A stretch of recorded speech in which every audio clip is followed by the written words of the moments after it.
De tekst op deze vrachtwijn jouwt al aan dat er wat bijzonders gaande is op de Ljouwter Turfmerk.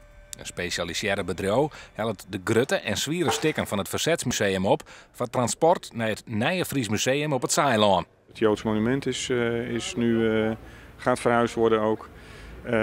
De motor hebben we nu ingeladen, de noodklok. Dus dat zijn allemaal hele bijzondere voorwerpen met echt ook emotionele verhalen inderdaad. Dit is de Harley Davidson Liberator. Hij is van het Verzetsmuseum. Hij rijdt zelf net meer? Nou, de banden zijn op spanning. Dus hij ziet eruit alsof hij het gewoon nog zou kunnen doen. De operatie wie goed taret en verrint nevens planning. En dus, uiteindelijk, zonder skeer. Maar als je verhuis je, rennen je vanzelfs altijd in verrassingszone. Er zijn hier collega's die heel goed zijn in het duivenvangen inderdaad. Ja. Wie nog een heel hoog heden om die douw onder te krijgen? Of?